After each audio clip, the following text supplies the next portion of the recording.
JEE Advanced 2024, question number 10 from paper 1 we have. Let S be a set where A is given a matrix. Okay, all these A, B, C, D, E belongs to 0 and 1. यानी कि जो A, B, C, D है इनकी values क्या क्या possible है, या तो 0 हो सकती है या फिर 1 हो सकती है. ठीक है, डिटर्मिनेंट ऑफ A हमारे पास है, वो भी आपका या तो -1 होगा या फिर 1 के इक्वल होगा. Okay, then we have to calculate number of such matrix.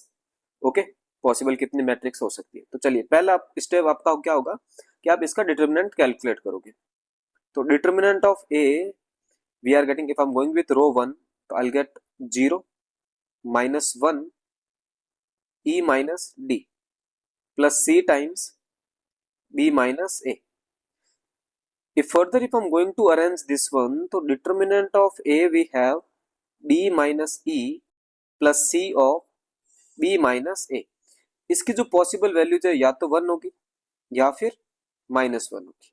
ठीक है, तो मैं केस 1 बना लेता हूं यहाँ पे कि जब ये डिटर्मिनेंट है वो इक्वल किसके हो जाए, 1 के. इसकी क्या क्या पॉसिबिलिटीज हो सकती है, d माइनस e आपका किसके इक्वल हो जाए, 1 के, और उसी time c of b minus a आपका 0 के इक्वल हो जाए. ठीक है, अब देखो d माइनस e 1 के इक्वल कब होगा, जब ये 1 माइनस 0.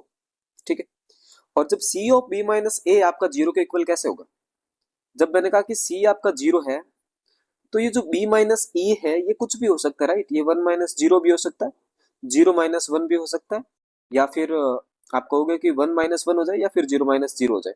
तो टोटल यहाँ से 4 पॉसिबिलिटीज बनती है. देखो ये किस तरह से होगा कि आपने कह दिया कि c को तो आपने 0 रख दिया, तो जब 0 ऑलरेडी आ चुका है तो b और a को आप कोई भी वैल्यू दोगे तो कुछ भी फर्क नहीं पड़ेगा. तो उस वजह से b के पास भी 2 ऑप्शन है और a के पास भी 2 ऑप्शन है, तो यही टोटल 4 ऑप्शन आएंगे आपके पास. ठीक है, जब मैंने कहा कि c इक्वल टू आपका क्या हो जाए, है ना, सॉरी इस तरह से कहते हैं कि b माइनस a आपका 0 के इक्वल हो जाए.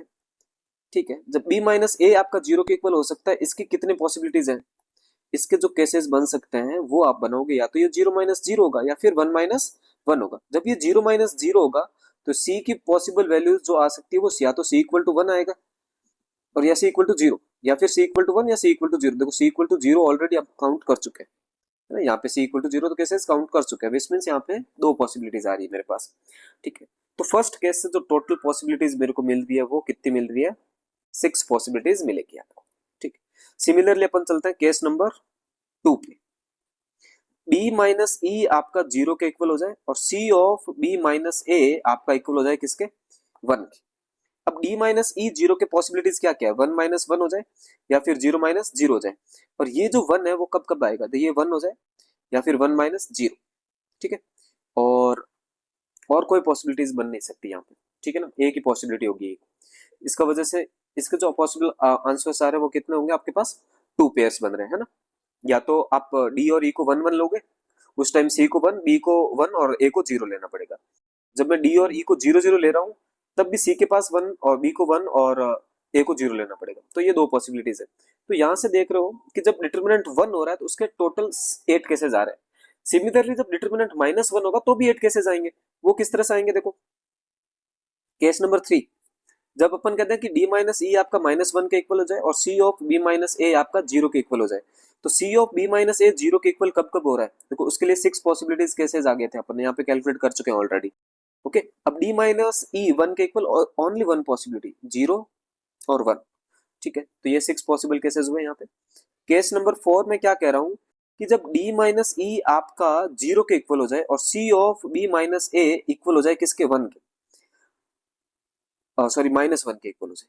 ठीक है, तो यहाँ पे तो 2 पॉसिबिलिटीज है, या तो 1 माइनस 1 होगा या फिर 0 माइनस 0 होगा. और यहाँ पे क्या पॉसिबिलिटीज है, 1 मल्टीप्लाई विथ 0 माइनस 1, एक पॉसिबिलिटी. यानी कि इससे कितने पॉसिबल आंसर्स आ रहे हैं, 2. तो टोटल जो केसेस आपके पास आ गए, या टोटल जो मैट्रिक्स बन रही है आपके पास, है ना, फर्स्ट केस से 6 मैट्रिक्स पॉसिबल है, सेकंड केस से 2 पॉसिबल है, थर्ड से 6 पॉसिबल है.